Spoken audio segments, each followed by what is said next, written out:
Nosso corpo está sempre trabalhando, mesmo quando estamos deitados na cama olhando e-mails sem nenhuma preocupação em mente. Se estivermos, por exemplo, mastigando um bolo de chocolate, nosso sistema digestório está em pleno funcionamento, como numa fábrica de chocolates. A digestão é o processo realizado pelo organismo para obter nutrientes dos alimentos que consumimos. Esses nutrientes são os carboidratos, os lipídios e as proteínas, além das vitaminas e dos sais minerais.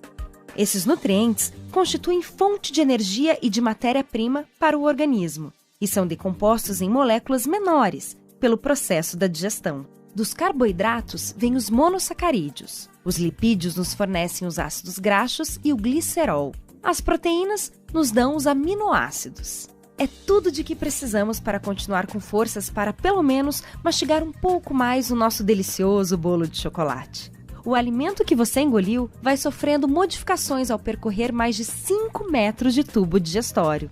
Quando os nutrientes, já decompostos em moléculas menores, chegam ao intestino delgado, eles são distribuídos para o corpo todo pelo sangue.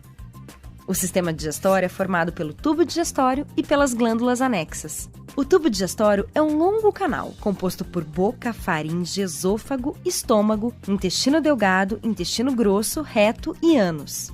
As glândulas anexas são as glândulas salivares, o fígado e o pâncreas. Mas qual a função desses órgãos? Boca, língua e faringe são responsáveis pela digestão mecânica e pela deglutição do alimento, inclusive das coxinhas de rodoviária e dos pastéis de lanchonetes suspeitas. Glândulas salivares estão localizadas na boca e produzem a saliva, que umedece e inicia a digestão química do nosso bolo de chocolate. Mas afinal, o que é digestão mecânica? Parece que não nos esforçamos muito para comer. No entanto, durante esse processo, nossos ossos e músculos estão trabalhando para triturar o alimento. Por meio da mastigação promovida pelos dentes, quebramos nosso bolo de chocolate em vários pedacinhos menores. Dentes não servem apenas para construir um sorriso mais bonito em nossos rostos.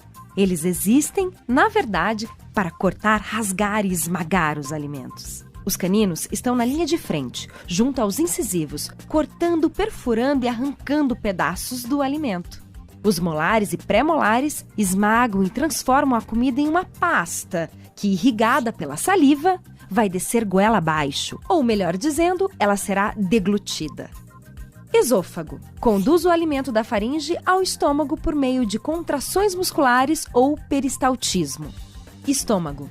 É ele que fica gritando de fome quando não comemos nada. Quando a comida está devidamente forrando o estômago, é banhada pelo suco gástrico, responsável pela digestão das proteínas presentes no nosso bolo de chocolate. Fígado. É um dos maiores órgãos do nosso corpo e atua como uma glândula anexa ao tubo digestório, secretando a bile, uma dentre outras importantes funções que ele desempenha. Vesícula biliar. Pequena bolsa muscular que armazena a bile, uma substância produzida pelo fígado e que ajuda na digestão das gorduras presentes no nosso bolo de chocolate. Curiosidade: na mitologia grega, Prometeu foi condenado por Zeus a passar o resto de sua vida acorrentado a uma rocha, tendo diariamente parte do seu fígado devorado por uma águia. Isso ocorreu porque ele havia roubado o fogo dos deuses para dá-lo aos homens, e a punição escolhida para esse crime se deveu ao conhecimento do poder de regeneração do fígado, o que faria com que o castigo fosse eterno. Na realidade, o fígado não se regenera completamente nem diversas vezes. Sabe-se que somente 75% dos seus tecidos se regeneram. No entanto, quando parte do fígado de um paciente vivo é doado a outro paciente, ele se regenera em ambos os indivíduos. Pâncreas. Glândula anexa responsável por secretar o suco pancreático, que possui diversas enzimas digestivas capazes de agir sobre as proteínas, os carboidratos e os lipídios. Intestino delgado. Parte do tubo digestório, na qual os sucos digestivos do pâncreas e do próprio intestino atuam, reduzindo ainda mais o tamanho dos nutrientes presentes no nosso bolo de chocolate. Intestino grosso. Nessa região do tubo digestório ocorre a formação das fezes e a absorção de água, sais minerais e vitaminas para o sangue. A quantidade de água absorvida é que determina, por exemplo, a consistência das fezes. Reto e ânus. Porção final do tubo digestório por onde as fezes são eliminadas. Curiosidade: A flatulência está relacionada a algumas situações e cheiros desagradáveis, que acontecem em elevadores ou salas de aula. Mas embaraçoso mesmo é se isso acontece na frente do namorado ou da namorada. Já imaginou? Flato é o nome dado ao popular pum. O pum nada mais é do que a liberação de gás metano produzido no intestino durante o processo digestivo. Calcula-se que um adulto solte, em média, 10 a 20 puns diários. Haja nariz!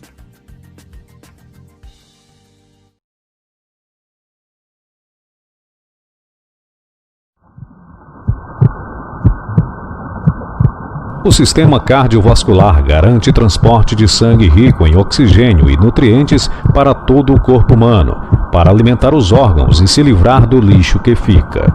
Consiste de 3 tipos principais de vasos sanguíneos que formam um sistema fechado: as artérias, as veias e os capilares. Esses 3 tipos de vasos sanguíneos compõem um conjunto de 100 mil quilômetros através de todo o corpo. Com uma artéria que transporta o sangue no sentido do coração para as veias dos órgãos, e as veias dos órgãos, ao contrário, transportam em direção ao coração. A artéria é, portanto, um vaso que sai do coração. A veia é um vaso chegando ao coração.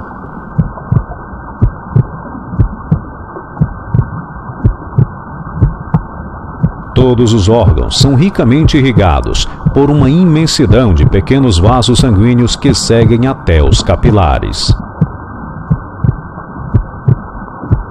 Os capilares são interligados em todos os órgãos, então é no nível desses vasos que as trocas são feitas. Trocam os nutrientes além de dióxido de carbono e oxigênio.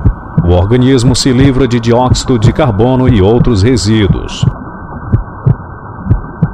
O suprimento de sangue e as trocas são importantes.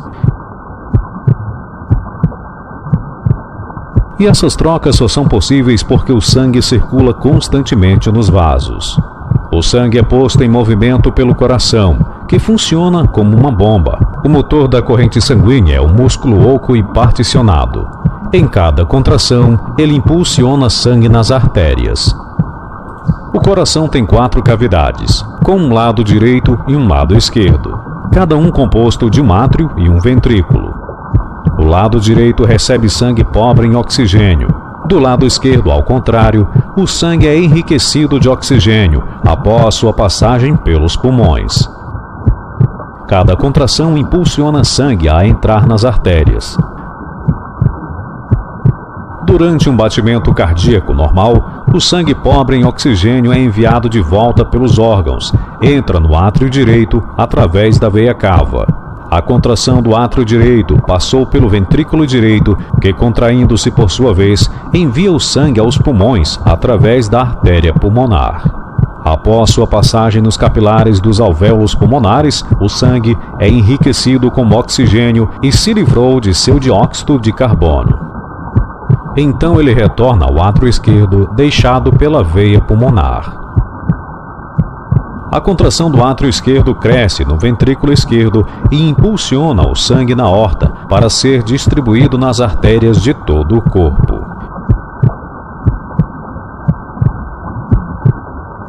Este é o ciclo de vida para o corpo do ser humano, que se repete infinitamente.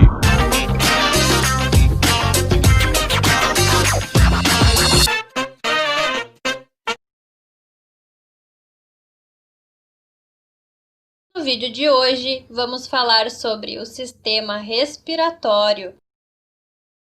Nessa aula, você vai aprender sobre o que é o sistema respiratório, a localização, as funções desse sistema, a anatomia e o processo de respiração. Se você gostou desse assunto, continue assistindo a videoaula. O sistema respiratório é formado por 2 pulmões, que são órgãos essenciais na respiração. O pulmão direito é ligeiramente maior que o pulmão esquerdo.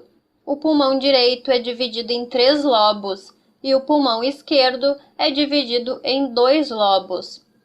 Eles estão localizados abaixo da caixa torácica. Sua função é oxigenar o sangue, eliminar dióxido de carbono e controlar o pH sanguíneo.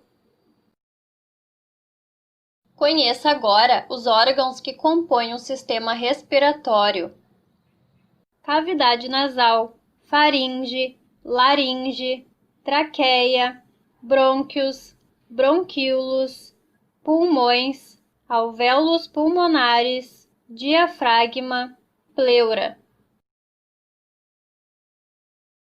Veja a seguir a função de cada um deles. Cavidade nasal. Ela filtra, aquece e umidifica o ar. Faringe. Leva o ar para a laringe. Laringe.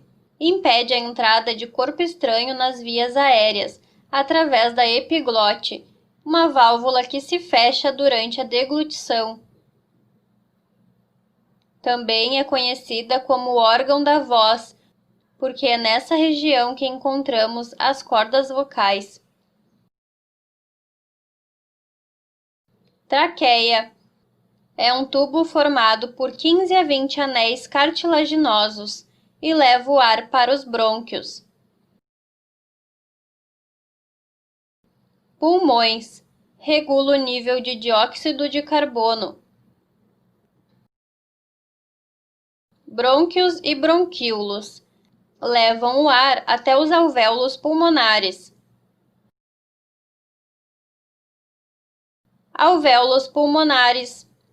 Ocorre a troca de gases, do carbônico para o rico em oxigênio. Diafragma. Músculo que separa a cavidade torácica da abdominal, importante no processo de respiração. Pleura é a membrana que reveste o pulmão. Respiração. O termo respiração refere-se à troca de gases entre a atmosfera, o sangue e as células. Conheça agora os 3 processos em que a respiração ocorre. Ventilação pulmonar, processo mecânico que leva o ar para o interior e para o exterior dos pulmões.